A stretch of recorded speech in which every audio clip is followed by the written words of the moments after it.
শেষ বয়সটা বড় অদ্ভুত রকমের। বয়স হয়ে গেলে তো মানুষ বাচ্চা হয়ে যায়, কিন্তু একটা বাচ্চার মতো ভালোবাসা পায় না, যত্ন পায় না, গুরুত্ব পায় না, পায় শুধু অবহেলা। শেষ বয়সের সঙ্গী আসলে টাকা পয়সা সয় সম্পত্তি কিছুই না। শেষ বয়সের আসল সঙ্গী কথা বলার মতন দুটো মানুষ। দুটো কথা বলার জন্য আমরা তখন একটা মানুষ খুঁজে বেড়াই, দুটো লোক খুঁজে বেড়াই। এই বয়সটায় নিজের ইচ্ছে মতো একটা কাজ করার আগে আমরা 10 বার ভাবি, ভয় পাই যে এই বোধহয় ছেলে মেয়ের কাছে বকুনি খেতে হবে। মানুষগুলোর একটু গান শুনতে ইচ্ছে করলেও মনে হয় বাবা, আমি এত জোরে গান শুনবো, নাতি নাতনির বোধহয় পড়াশোনায় অসুবিধা হবে, ছেলের বউ হয়তো কিছু বলবে। ছেলে মেয়ে কাজের থেকে এসছে, তারা কি দেখবে, বরং টিভি রিমোটটা ওদের কাছেই থাক, আমি না হয় নাই বা দেখলাম। খাবার টেবিল যতই সাজানো গোছানো থাক না কেন, চব্যচস্য খাবার থাক না কেন, তবুও যখন সবাই নিজেদের মধ্যে ব্যস্ত থাকে, কেউ ফোন নিয়ে, কেউ টিভি দেখছে, দুটো কথাই হচ্ছে না খাবার টেবিলে বসে, তখন আর খাবারটাও খেতে ইচ্ছে করে না তাদের। শেষ বয়সের সঙ্গী পুরনো ছবির অ্যালবাম, ওষুধের কৌটো আর বাড়ির বারান্দাটা, আর মাঝে মধ্যে চশমাটাও খুঁজে পাওয়া যায় না। মোবাইলে কিভাবে কি দেখতে হয় সেটাও আমাদের বুড়ো মানুষগুলোকে শিখিয়ে দিতে বিরক্ত লাগে। তারা মোবাইলটা এনে কিছু জিজ্ঞেস করলে বুঝিয়ে দিতে আমাদের ধৈর্য থাকে না। ব্যাংকের বইটা আপডেট করে এনে দিতে বললে আমাদের কর্মব্যস্ততা বেড়ে যায়। বড়দের ছোটোখাটো কাজগুলো করে দিতে ছোটদের সময় হয় না। চশমার পাওয়ারটা বদলাতে বললে এই তো আজ দিচ্ছি কাল দেব করে করে আমরা ভুলেই যাই।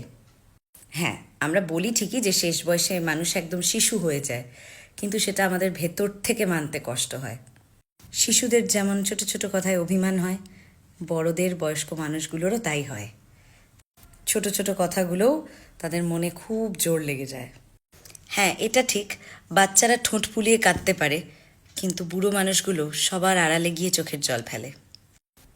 একটা বয়সের পর আর কোথাও ঘুরতে যাওয়া হয় না, তখন বাড়ি পাহারা দেওয়াটাই একটা ডিউটি হয়ে দাঁড়ায়।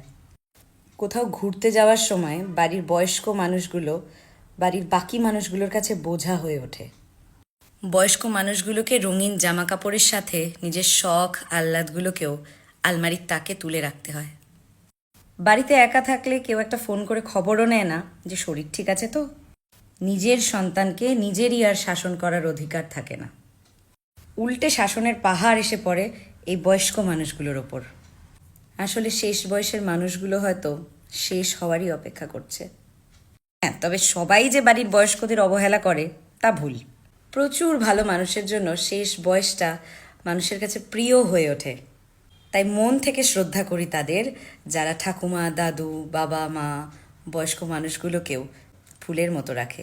শ্রদ্ধা করি তাদের যারা ছোট থেকে যে বড় হলাম, এই বুড়ো মানুষগুলোর আমাদের জীবনে যে অবদান, সেগুলোর ঋণ একটু হলেও শোধ করার চেষ্টা করে তাদের ভালো রেখে। স্যালিউট জানাই তাদের যারা আজও বাড়ির বড়দের সাথে নিয়েই ঘুরতে যায়। কুর্নিশ তাদের যারা একদিন বন্ধুদেরকে সময় না দিয়ে, বন্ধুদের সাথে আড্ডা না মেরে, বরং বুড়ো মানুষগুলোর সাথে বাড়িতে থেকে গিয়েই সুন্দর একটা সন্ধ্যা কাটায়।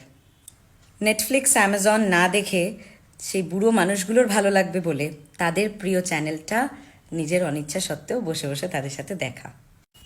ওনারা খুশি হবেন বলে, তাদের ভালো লাগবে বলে একদিন নিজে হাতে বাজার করে গুছিয়ে ওনাদের প্রিয় আইটেমটা রান্না করে ওনাদেরকে খাওয়ানো, ঠিক যেমন ছোটোবেলায় ওরা আমাদের কথা ভাবতো সেরকম। ভালো থাকুক তারা, পুরনো মানুষগুলোকে নতুনের মতো রেখেছে যারা।